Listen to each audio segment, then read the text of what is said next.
Welcome back to the Sports Garden, everybody. It's me, Joel. I'm here with Ruben, as always, and today we're going to be talking about the second round of the NBA playoffs.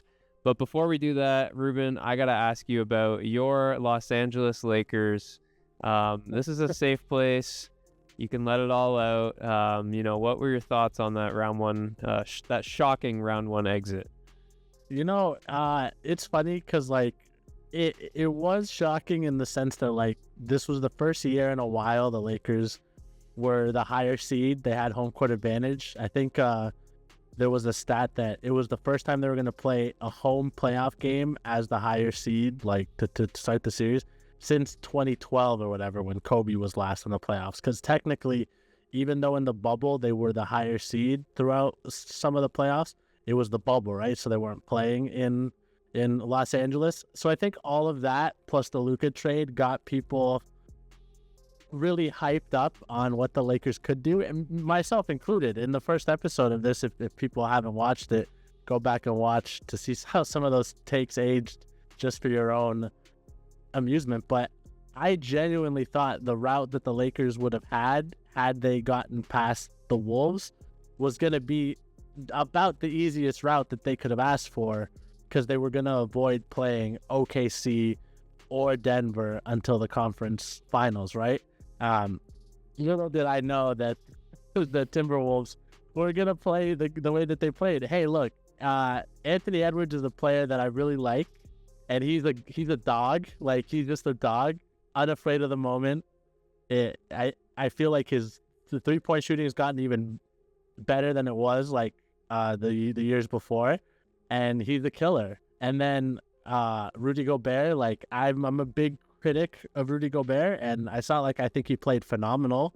He was a weak spot for the Wolves, but when it was clear the Lakers had no bigs, the Wolves were basically just we're gonna let Gobert just get every rebound and then second chance points and all that. And finally, Julius Randle, a player that I love. If anybody who knows me personally knows I love Julius Randle. I love Julius Randle more than I love so many other players. And that's crazy to people because he's a very polarizing player. I think he's only made one All-Star game. And at every stop he's been in, it's always a question of well, if he's your best player, how good are you really? Is he holding the team back? Will he ever develop? In this 5-game sample size at least, he started shooting the lights out, playing amazing defense, and just looking like an all-NBA player. So it was a tough loss. I was not happy, but it's easier to swallow this loss than it was the Nuggets loss last year or the year before, because we have Luka, and in my head I'm okay, it was always going to be a long shot. We won the title anyways, so now it's let's plan for the next 10 years, right? There's already reports that him and JJ and Rob were having a meeting.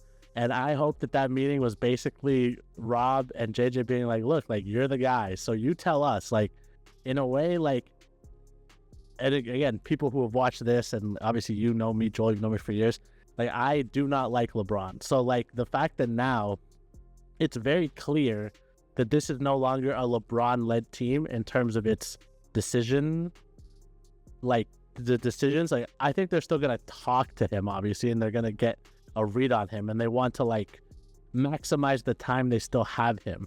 But they don't make the trade for Luka if they're thinking about how do we get the most competitive team for this year for LeBron, right? That's a long-term play. And you can even kind of see it because LeBron was kind of pouty afterwards. They asked him about him potentially talking to Luka about extending his contract, and LeBron very pointedly said, "That's not my job. I don't have. That's not my responsibility." Basically, and that Luka shouldn't mirror his career after him because he's a 40-year-old man. And as a Laker fan, those are the kind of comments that, for me, I think make it obvious why some Laker fans reject LeBron as a Laker in general. He's not a Laker. It just so happens that the Lakers are a team in Los Angeles where he wanted to be, and I don't think he ever seriously considered the Clippers because of the stigma around the Clippers.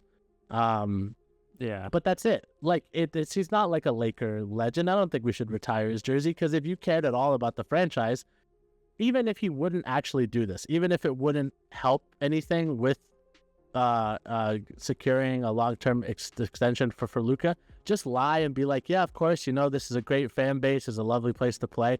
Like, I'm gonna talk to him, and if he needs any advice, I'll certainly like give it to him. But ultimately, it's his choice. Like, there's a way to answer that question where you're not openly courting people to be upset with you. And if anyone knows it, it's the dude who's been in the public eye for 20 plus years and who is like media trained to all hell. So I'm happy that he proved what I always knew. He's a bum. And yeah, it was a brutal way to go out, but like, this is Luka's team now. I couldn't be happier. Like, every year since LeBron has come into my team that I cheer for, it's always been okay, well, like, what's LeBron going to do? And, like, what's his prerogative? And what are we going to do to make him happy and to maximize his window? It's why we made the Anthony Davis trade. It's why we ultimately made the Russell Westbrook trade. It's a lot of the different things. And some of them worked better than others. Obviously, there was the ring that they won in 2020, but yeah, weird. It's the happiest I've ever felt with being eliminated, but it was brutal watching it. Like, right. That last game, I was super upset, but yeah, and I think everyone was a little maybe too high on them in that series, in like the context of like LeBron and Luka, they haven't really had a lot of time together, and obviously, like you said, like regardless of what anyone thinks, like LeBron can still be of value to a championship run. Sure. And now that Luka is kind of there to shoulder, the majority of that burden, I do think that come next year, he gets healthy, because there was also reports that, he was dealing with an injury in that series. Take that for what you will. But yeah, I just think they need some time. And also, like you talked about the issue at center, like that was a glaring issue. And I think the one other factor for me with the Lakers is kind of like the bench. Like JJ Redick was basically afraid to just go to his bench. Like, they had no depth, right? So this is a team that, like, if it was basically like, if you're not getting all or not, like the all out of Austin Reeves, Luka Doncic, and LeBron James every night, then it's not going to happen. And we kind of saw that against the Wolves, who do have a bit more depth. But I don't want to spend too much time on the Lakers because they have been eliminated. They're done. So we'll hop into round two, but there was no way we couldn't not talk about that. For sure. I appreciate it. And we'll swing it back to the East, since we just touched on the West a little bit. We'll come back to that. But switching over to the Eastern Conference, we'll start with the game that started round two, which I thought was curious that round two started before round one even ended, which is kind of why this video is coming a little late for you guys. But nevertheless, the NBA schedule makers kept me on my toes with that one. But we saw an upset in that game. The Pacers ended up beating Cleveland in Cleveland, which I was not expecting. They go again tonight. Cleveland also dealing with some pretty big injuries, so this is a huge game tonight. I think they're 7.5 point favorites. Just want to get it was higher, and that number has come down. I believe it was 9.5, and that's come down to 7 with that injury news. I think people are hitting the Pacers. Yeah, interesting. But just want to get your thoughts on the series. Obviously, we are already one game into it, and by the time this video releases, you guys, we will be 2 games into this series. But your thoughts on the series, if you made any bets, or if you have any just general thoughts, what you think, who's going to advance. Talk to me about Pacers, Cavaliers. Yeah, so this one's really weird because, like, okay, the Cavs swept the Heat, brushed them aside pretty easily. We both called that. We knew that whoever was going to make it in the 8th seed of the play-in was probably going to just get rolled by the Cavs. The Pacers looked better than I expected against the Bucks, and some of that was the Dame injury and, like, Giannis having to do a lot. And, like, Kyle Kuzma, man, I used to save for him a lot when he was on the Lakers, and he had, like, that run. I think I could put up more stats. Yeah, but like the run in the bubble, he was actually a genuinely contributing player. Like he used his length really well. He was good at Bro, we don't count the Mickey Mouse. but in this series he was awful. Like he looked terrible. Like it's the Bucks look so bad that now there's real traction. And like I know it happens anytime a star gets eliminated, but more than ever, I'm seeing like Giannis to the Lakers. Said he wants to go to LA. I heard a report he wants to go to LA. Luka, Giannis, and Braun. Woo! That'd be crazy. They can have Austin Reeves if we get Giannis. I'm fine with that. Give him 10 first-round picks. Deal's done. Yeah, basically. All that to be said. So this it brought up this series now. Cavs, Pacers, two small market teams who like. And again, Joel pointed out, we're recording this on May 6th, so it's a Tuesday. Game 2 has tipped off like 15 minutes ago or whatever.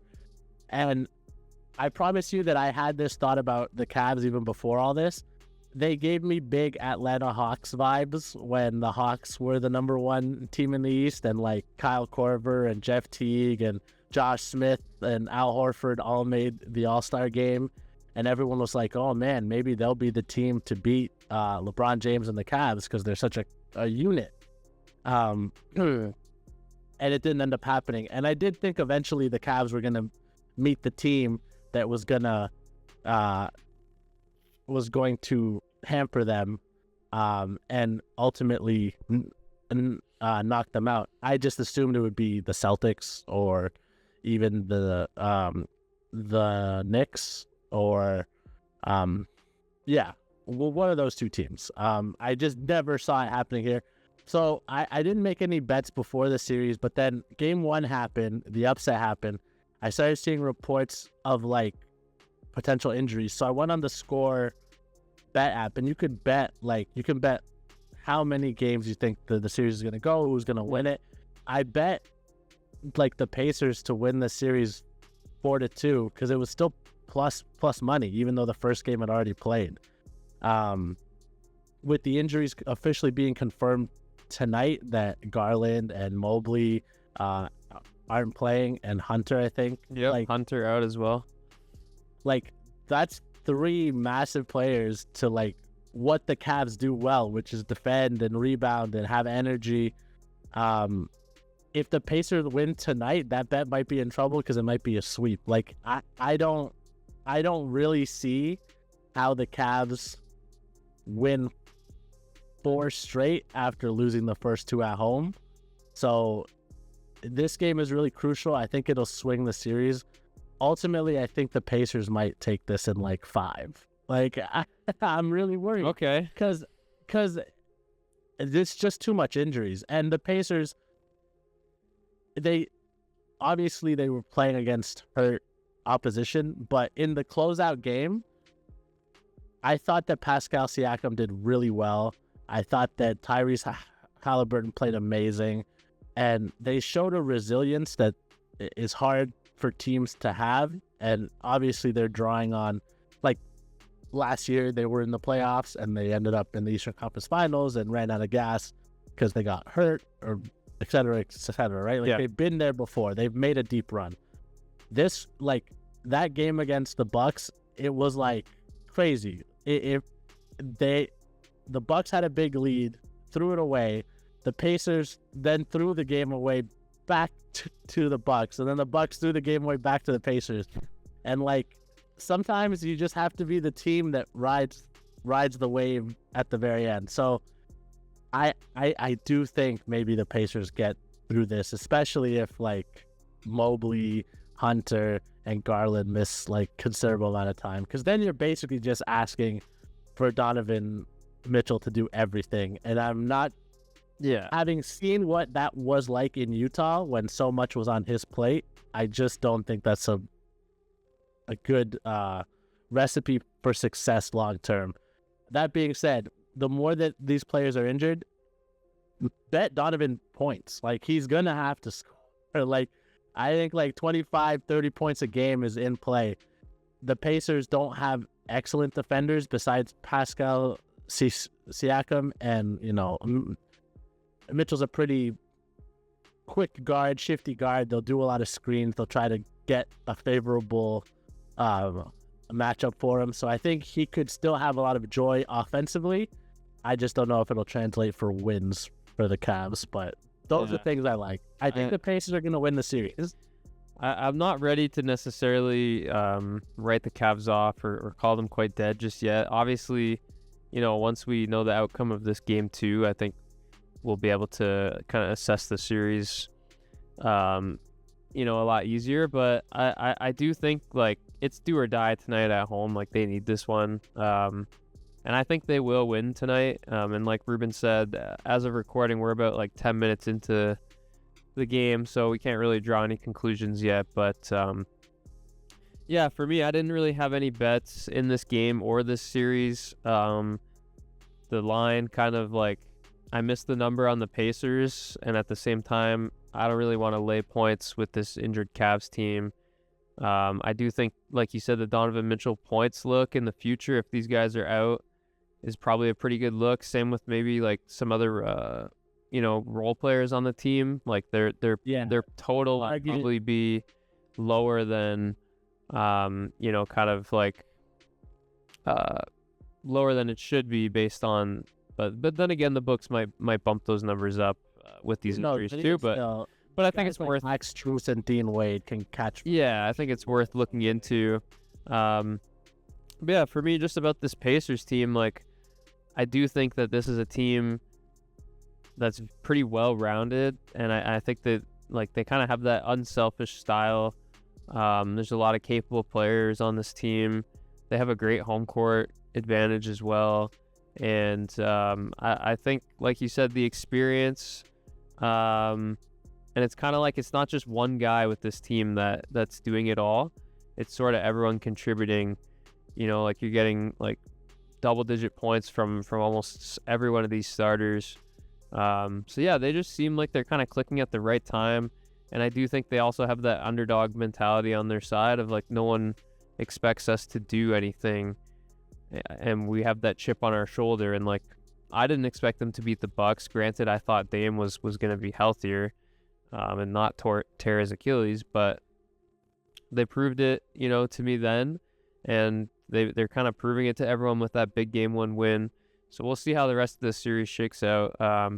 I'm just kind of excited that it's more interesting than I anticipated it to be, because I if you asked me, I can't remember what I had in my bracket, but I had the Bucks facing the Cavs, so that's irrelevant. Right. But I probably, if I knew the Pacers were advancing, I probably would have had it at like a 4-2 Cavs. That's what I would have thought, 100%. So yeah, we'll have to wait and see. Should be pretty interesting the rest of the way out. And then keeping in the Eastern Conference, how about those New York Knicks? I don't know if you watched that game last night. Of course I did. That was a great game. I did. This is the only bet that I have, like, of like second round series bets. And this was crazy. I couldn't believe this number, but I got the Knicks at plus 2.5 on the series spread at plus money. So yeah, I got that at like plus 108. Knicks plus 2.5. So if they win one more game, that's gonna cap. Yeah. And I picked them to go all the way in my bracket and to win the NBA championship over the Clippers. The Clippers, they choked. James Harden.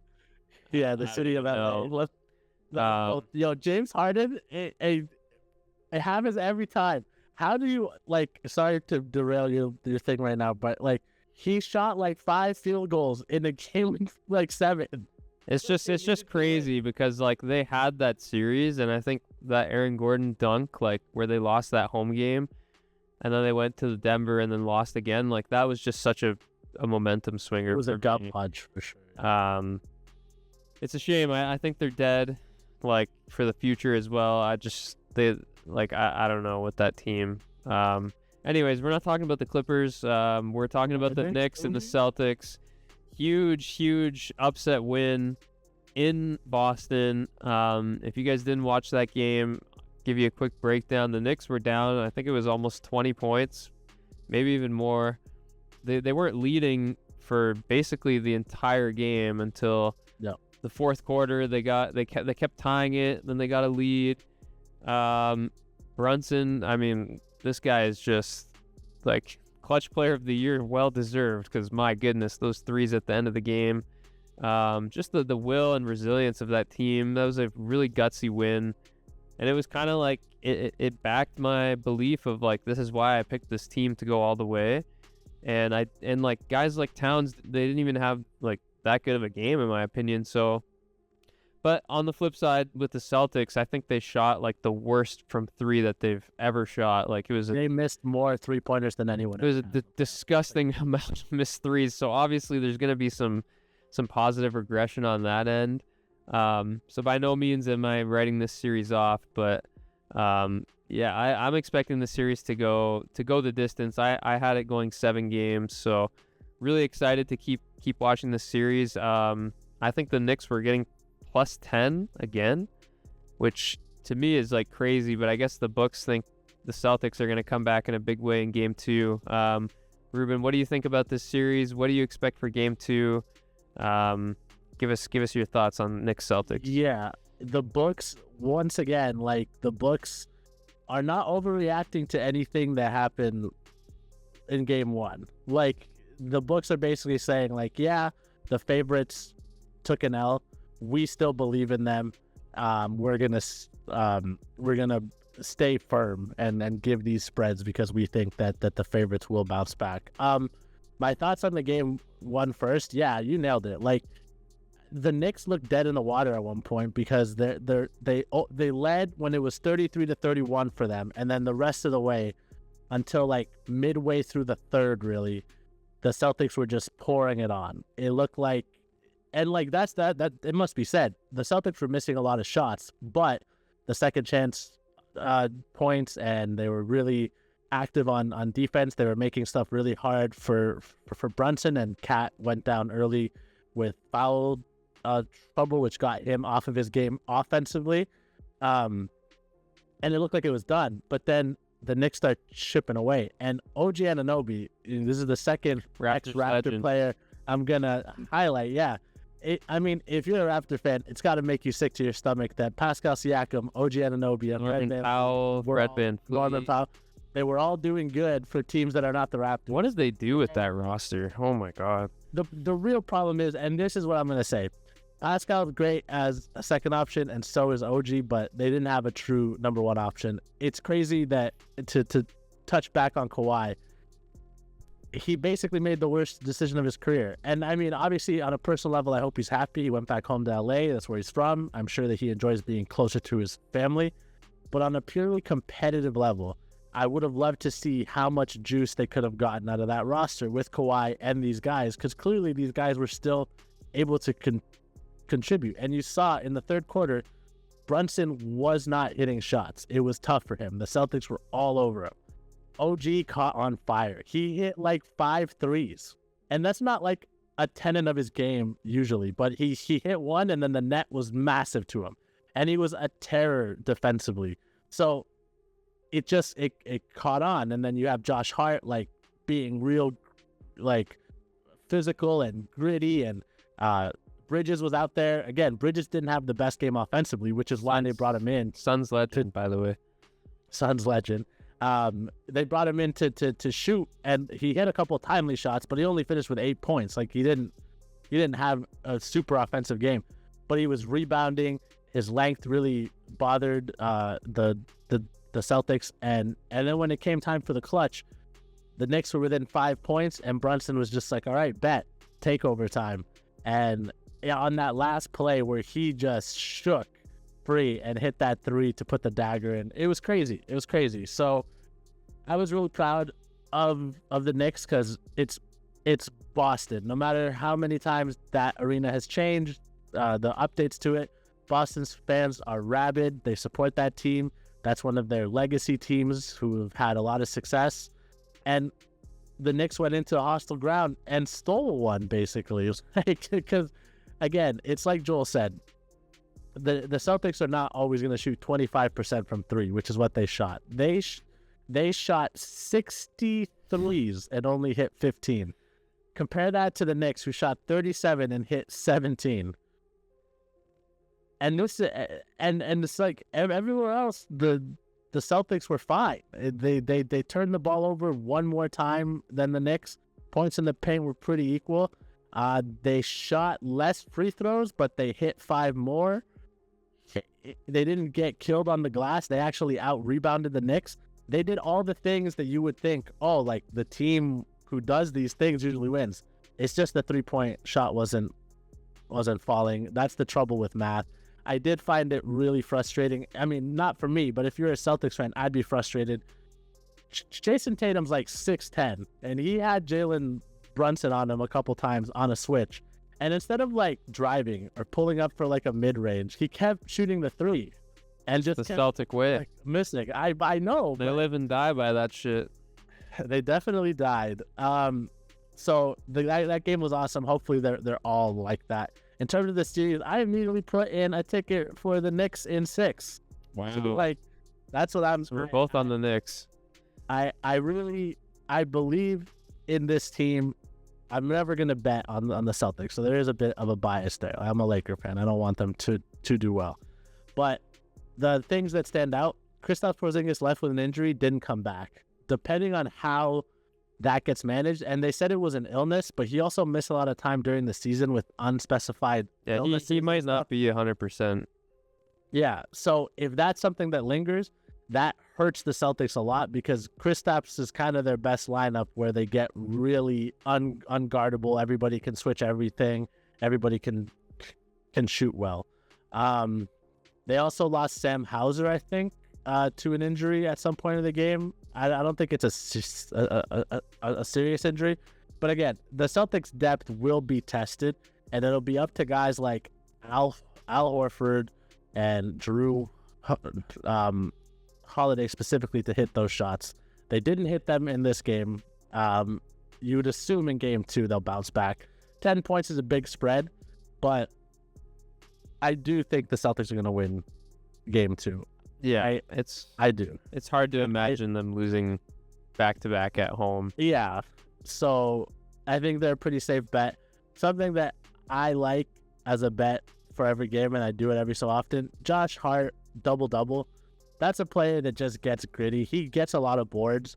I mean, he finished last night with 14 and 11 points and boards, so a double-double machine. He's a player that's always going to be active, and so I really like that. And a Karl Anthony Towns bounce-back game is going to happen. It'll be tough to get good lines on some of the stars. So the thing with the NBA, always bet the role players when they're at home. So, like, in this next game, I would bet, like, an Al Horford to hit, like, two threes, depending on what that line's going to be. Because, like, he's more likely to hit them in the garden where he practices than he is in the other gardens. I just thought of that. But so target those players the same way that, like, when it is back in New York, a guy like Mikal Bridges will be pretty good value because you'd imagine that they're going to focus on shutting down Brunson and Cat and maybe even OG. So then the ball will swing around. Mikal will get some open shots. He's more likely to make them at home than he is on the road. Those are the kind of bets that I look at game to game. In the series, I'm sticking my flag. I had the Knicks going all the way in my bracket. Of course, I had them playing the Lakers, which probably won't happen, but it's okay. We both could still be right about one thing on our bracket. So, and it must be said, if the Knicks and Pacers face off in the Eastern Conference Finals, that'll be, for anybody who knows ball, that's a big time rivalry and nostalgia series. For anyone that was conscious enough in the 90s, that was the big rivalry. You can actually, at least in Canada, I think in the States, ESPN is also on Disney Plus, so you can see some of the 30 for 30s. But there's a documentary called Winning Time, and it's about the Knicks and Pacers rivalry, specifically in the 90s when it was Reggie Miller and Patrick Ewing, Josh Starks. So shout out Reggie Miller on the call.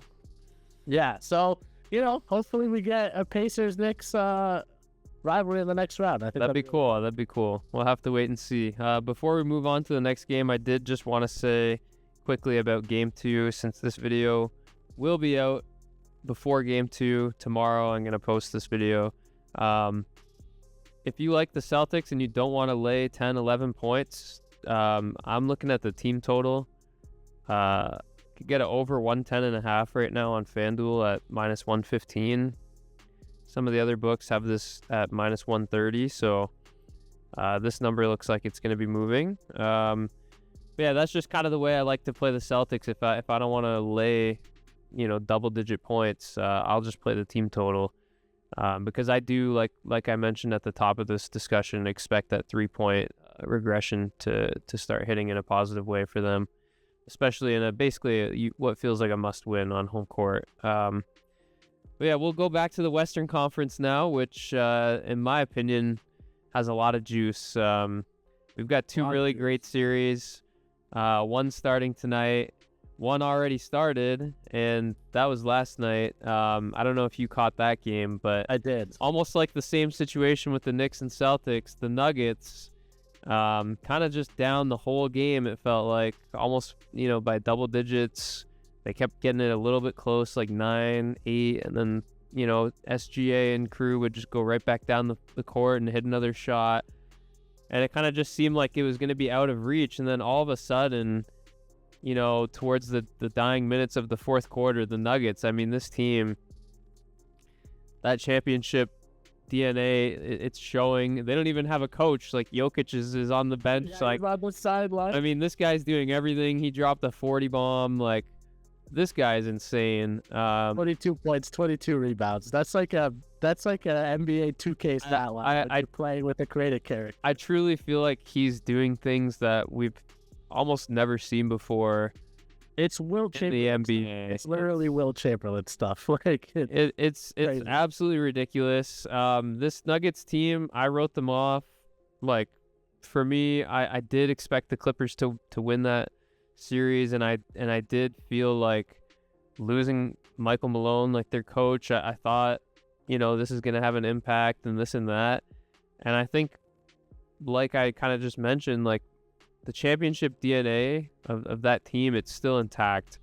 And you got role players like Russell Westbrook coming off the bench and playing as well as he is. Aaron Gordon just out here hitting game winners again, like last night, like he did in the Clippers series as well. It's a team you can never count out, and to steal one like that in game one on the road after a 7-game series against a rested Thunder team was pretty remarkable. Very surprising in my mind. Before I toss it over to you, I just want to say that, like I said, I kind of wrote this Nuggets team off, and they didn't write back. Like, this is, to me, this team, like, I feel like they could go all the way. Obviously it's one game, so maybe I gotta pump the brakes a bit, but I think there's something to be said about that experience, and I think it's gonna show itself in this series against this younger Thunder team. Ruben, what are your thoughts on the Thunder and the Nuggets, last night's game, and if you have any bets that you've placed or that you're going to place in this series? So I placed a bet in the series beforehand that it was going to go 6 games, because I did think it would go 6. Is that a bet on exactly 6 games or over 5? Exactly 6 games. Okay. Exactly 6. Why did exactly 6 games? Because I don't think it goes 7. I don't. I don't know why. I just didn't. It doesn't feel like a 7-game series to me. That being said, I was surprised that the Nuggets won game 1. I almost flipped off of this, because this is the late game for us over on the East Coast. So it started at 10, and it was getting kind of like blowout-y, fairly early. Time for Betty. Yeah, where you're just kind of like, oh, like, do I really want to stay out just to watch OKC cruise to like a 20-point win? But then, the Nuggets, chipped away, and credit to the role players. Like, Aaron Gordon, it's crazy when a player who at one point he was supposed to be the Orlando Magic's guy. Like, he was the star. He was winning. Actually, he never won the dunk contest, but people thought he should have won the dunk contest. He was in the dunk contest. He was doing all that. He was like a face of a team, and it never worked out for him. He just wasn't that kind of player. He goes to the Nuggets, and not only does he accept his role, but he thrives in it. He never looks like he's trying to do more than he should. He's never looks like he's uncomfortable, like, waiting for his turn and filling in the gaps. And this game is perfect proof of that. Like, he finished with 22 points and 14 rebounds. And like you said, he hit the biggest shot of the game. And again, being someone who's watched Westbrook for a while, I know that the Denver Nuggets fans were very worried when Russell Westbrook had the ball in his hands with the clock winding down on the fast break. And then he kicked. I thought everything in my body was like, oh, Russ is going to try to dunk this. Russ is going to try to put this in the basket. And no, Russ made the smart play, basketball play. Saw the open man, got it to him, boom, perfect. And then Aaron Gordon hits the clutch three.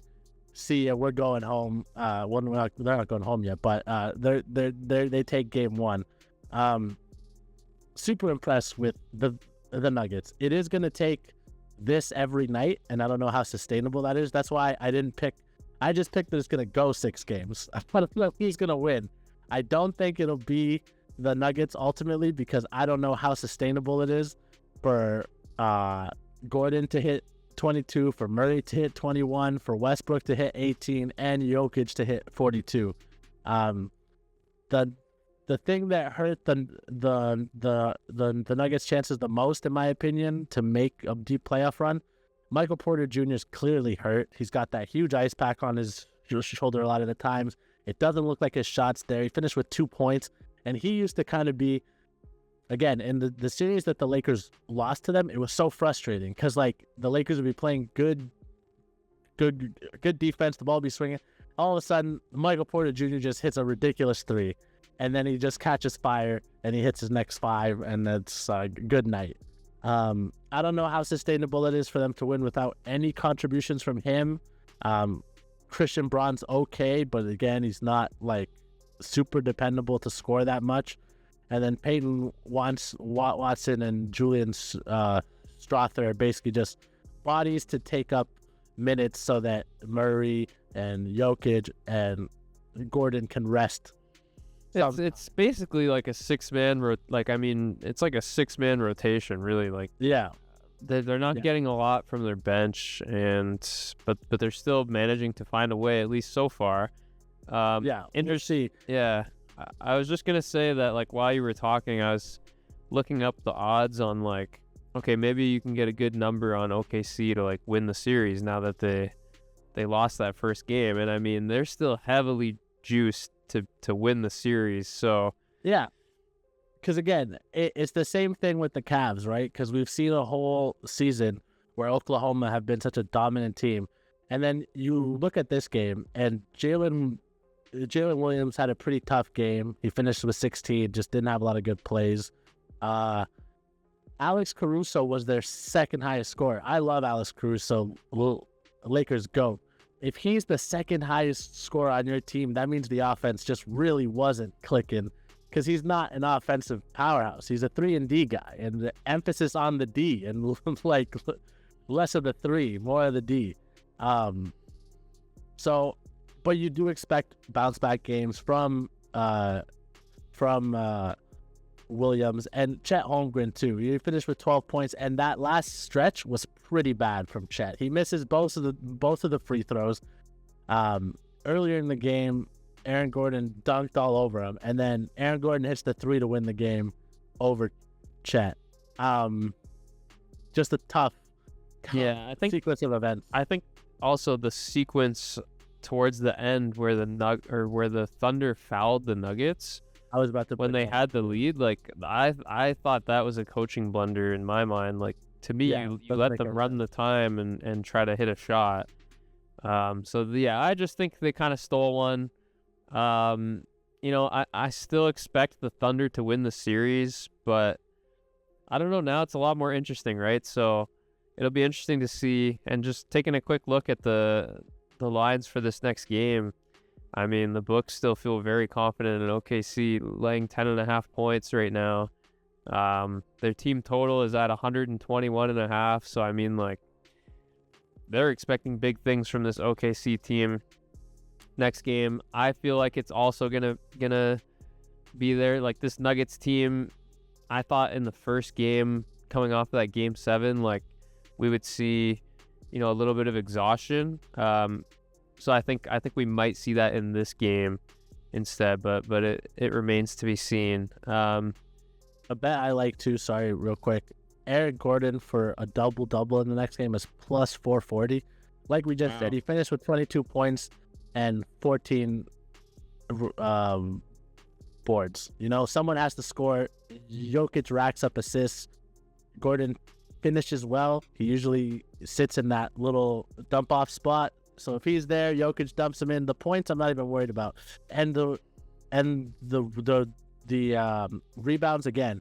Gordon's a super athletic, big body, and the OKC Thunder don't really have people that can out-rebound both him and Jokic. So I do think like he's a double-double threat kind of every game. Yeah, I like that. So, yeah. Yeah, and like Chet, this guy's like as thin as a twig. So, I mean, he's going to be getting bodied down in the paint. But we got one more series to talk about in the West, and I think the series that I think maybe everyone might be the most excited for. The Knicks and Celtics is right there, but this one, I mean, get your popcorn ready. The history between Draymond Green, Rudy Gobert. I mean, there's gonna be some fireworks in this series. Also, I saw Anthony Edwards. He was talking to the media about how Steve Kerr, was criticizing his efforts in the gym, saying like we wouldn't pick you if we had the first pick. So there's a lot going on both sides here. This is a crazy series because on one hand, like you've got the experience of the Golden State Warriors, which you can't understate, how valuable that can be. And the greatest shooter of all time, arguably Steph Curry. He's back. Familiar face, Draymond Green, and his new buddy, Robin to his Batman and Jimmy Butler. And on the flip side, this Wolves team, I mean, Anthony Edwards, like, what more can you say about this guy? I mean, he's just the total package in my mind, and I just love who he is and the fact that he is just not intimidated by anything or anyone or the moment. In fact, like, I think he kind of elevates in the moment.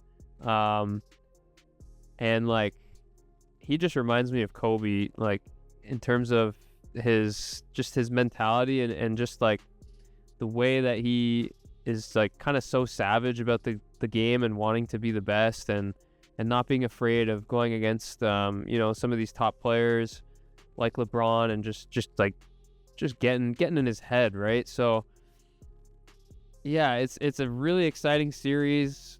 I mean, there's a lot to unpack here. Is Rudy Gobert going to have those dud games, or is he going to have that stud level of game like he did against the Lakers? Obviously, earlier you talked about your boy Julius Randle. My baby. This is a Wolves team that I like, and to me, in my mind, like Anthony Edwards, he is kind of the face of the next era in the NBA. This is a guy that I think when it's all said and done for his career, like I do think that he will be a champion at some point, and that point could be this season. Is this team ready to take the next step, or do you think that the seasoned experience of the Golden State Warriors is going to come to fruition and lead them to victory in this series? What do you think? I'm not going to lie to you. This is the hardest series to pick. It's the hardest series to pick because in all of the other ones, like, every other one we've had at least a game now. So we see how they match up.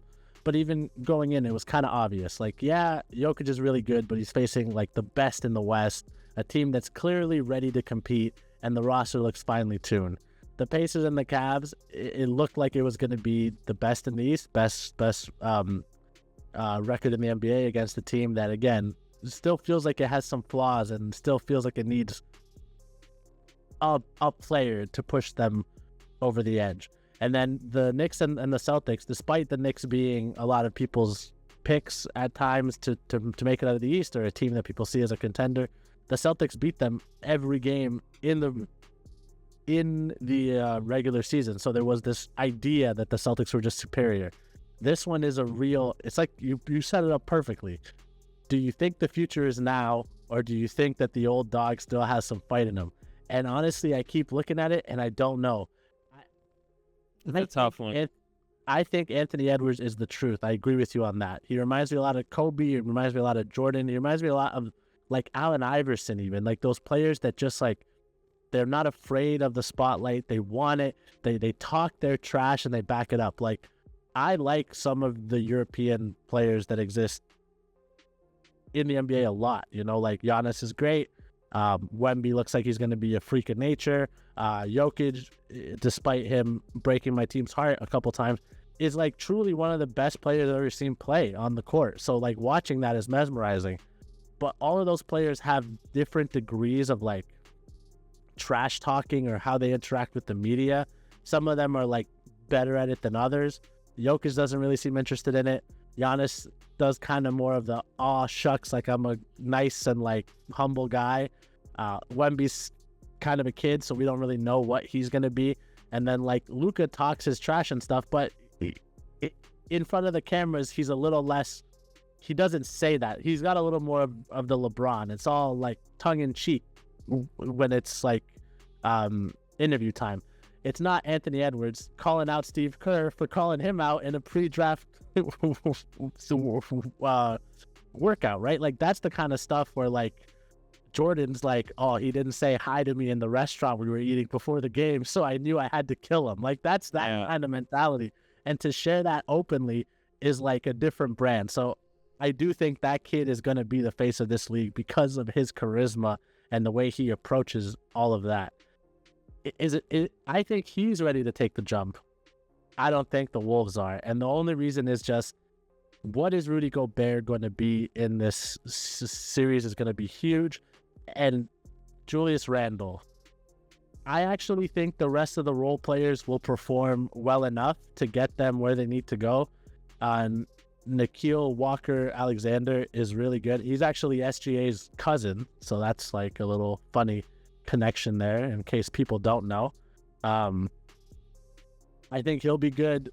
Conley, despite like losing a step, is still active on defense, can still do stuff. Jaden McDaniels again, like they have bodies that are just going to be long and annoy Steph Curry.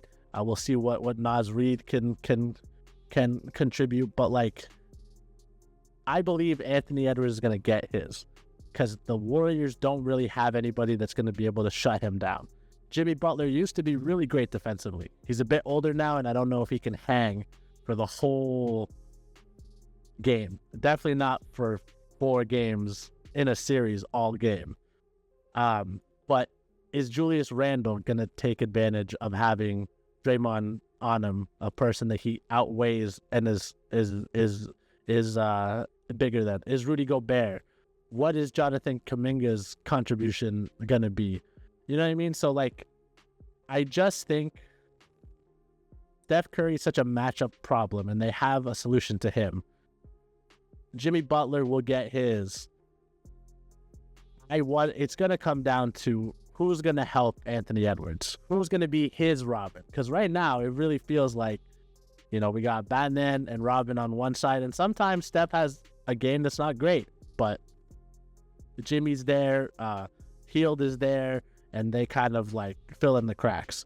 If Anthony Edwards has a bad game for whatever reason, are Julius Randle, Rudy Gobert, and one of Dante DiVincenzo, Nickeil Alexander, Conley, Jaden McDaniels, are one of them able to fill in that gap? I don't know. I don't think so, but I could be wrong. I see the Warriors winning this in 6. Okay. I think that, I don't know. This feels like Steph's last last ride. Like, this feels like the last roster he'll get where he could win. And I was talking about this with my friends earlier, and then I'll kick it to you so you can give your thoughts on both what I'm about to say and also the series. If Steph wins a ring this season, he would be up to 5. So we would be one more than Bron. Would some uncomfortable conversations have to be had in the GOAT conversation about where he lands? I think just my first thought when you said that is like, for Steph Curry, he will be cemented as the greatest shooter of all time.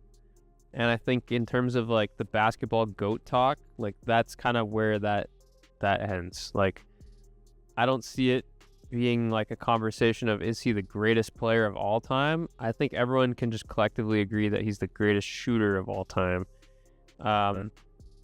So yeah, I kind of like, that's where I kind of take a pause on that one. But yeah, if he wins another ring, then I mean, that conversation certainly needs to take place, right?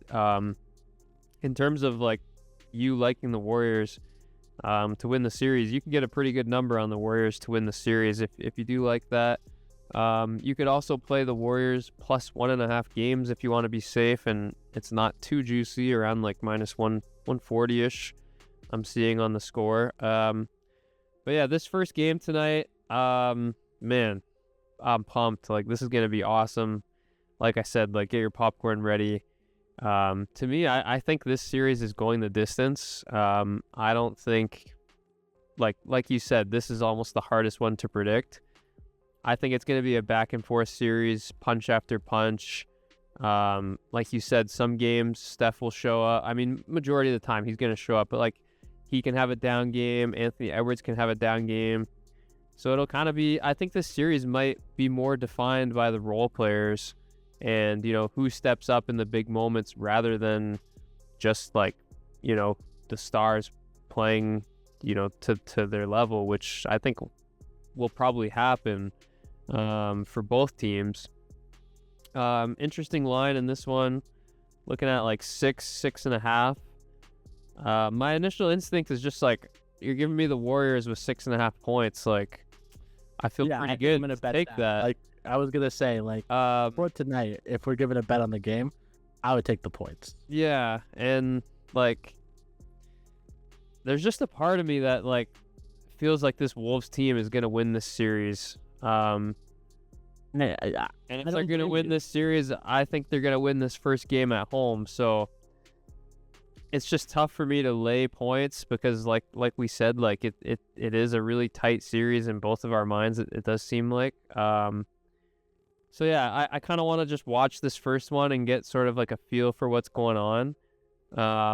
Because yeah, there was a number of times in that Lakers series where like the Lakers were getting like plus 3.5, and I was like, oh man, like I want to hammer that, and then they end up getting killed. So I kind of have a funny feeling that like maybe the Warriors come out flat. Like, I don't know. I just have this, there's something about this Wolves team that, and I think Anthony Edwards specifically that like I really like, which is ironic because I'm a Suns fan, and they took us out. They swept us. So I think that was last year or the year before. Yeah, I think it's been two years running that they eliminated us actually. That because that was the beginning of the end. Killer thing. Well, yeah, end of the end of what they said. Well, that and trading for Bradley Beal for some reason. We have no draft picks. Kevin Durant is cooked. We're cooked. Bradley Beal's cooked. We don't have a coach every year. Anyways, we're not talking about the Suns, but I don't know. I don't really have a ton of like analysis or anything other than to say that I'm very excited for this series. Probably the most exciting series next to the Celtics and Knicks. So yeah, I just can't wait to see it, man. And I feel like whoever wins this series is going to the finals. So that's kind of my last thought. Ooh, you know what? I was gonna ask you that. I was gonna ask you who you think of the teams that are left. Yeah, I don't know. I just think the Nuggets, like if they get through the Thunder, like that's gonna be so taxing on them. And like you said, they're already dealing with injuries as it is. Like, I would expect if they win that series, it's probably going to be in 6 minimum, if not 7. Whereas with this series, I kind of feel like it's going to be a 4-2. But it might go 7 as well. But I just have a funny feeling that one of these teams is going to be the one. Definitely a scenario where the Wolves could sweep this. Like, you know what I mean? Like, Oh yeah, it sounds crazy to say because we're saying how close it is, but like, the Wolves are a really good team. Like, yeah. you know, I agree. I think if the Nuggets do make it past, they'll be pretty banged up. And to be fair, like, the Wolves beat the Nuggets last year. Like, I know it was, you know, they have their number. This Randall, but like, the formula's still there. If they face if they face Denver again, they're just gonna send Rudy Gobert and Julius Randle to make Jokic's life miserable. So it's gonna be very difficult for him. So what's your finals prediction right now? Since we're going for a redo here because we were both wrong. I cannot pick the Wolves because I just told people that I picked the Warriors. Yeah. So ultimately, I'm gonna lean on the old dogs. I think it'll somehow be Warriors versus Knicks. Warriors Knicks. Okay, that would be fire. As you guys know, I've got the Knicks as well, and I've got them winning it. I had it against the Clippers. That's chalked. I just mentioned that I think it's going to be whoever wins that series between the Warriors and the Wolves, and I don't know. Part of me just thinks this Wolves team has arrived and they're ready to take that next step. So I do see the Wolves going all the way and then losing in the finals. So that's my newest bracket. We'll see when we come back for the semifinals how accurate our picks were. A Wolves Knicks finals would be great because it would literally be Karl Anthony Towns versus his old team. That would feed families. And Julius Randle versus his old team. The storylines would be there for sure. It would be it would be awesome. Oh yeah. And no matter what, we would get like the Wolves haven't ever won a championship.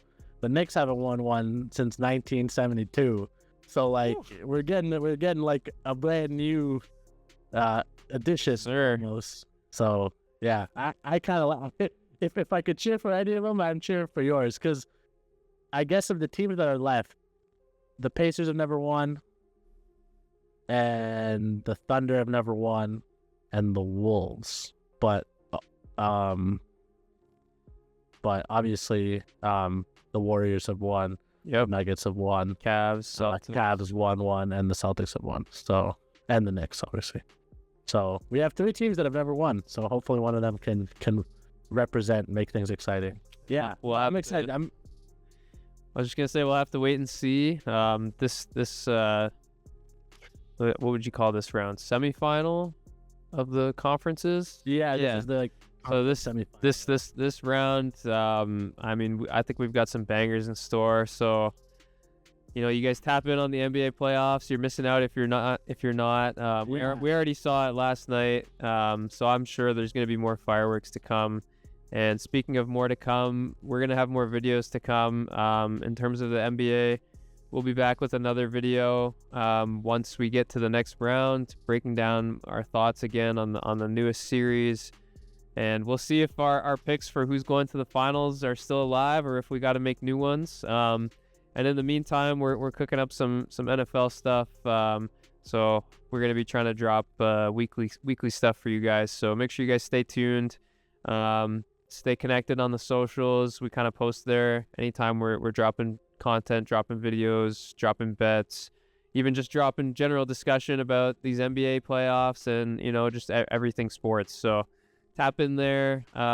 Be sure to hit that bell, hit that subscribe, and let us know who you think is going to the finals. Yeah, please do. Yeah, we love talking to you guys. So that's all from me. Any final thoughts from you, Ruben? No, you nailed it. Follow the socials. He's at Bets with Joel. I'm at Ray Travel on X, and yeah, definitely follow the Sports Garden there as well. Because if I have a bet or if I have any comments on the games that are going on, I'll be using both my personal account and that account to kind of deal with my thoughts. Because it's been an exciting playoffs. You know what I mean? Like it feels like every game is a banger. Oh yeah. You gotta you gotta stay tuned and stay alert. Yes, sir. Well, we're about to go probably put on some NBA playoffs right now. So it's been a fun one. I hope you guys liked it. And yeah, we'll be back. We'll be back soon with the next one.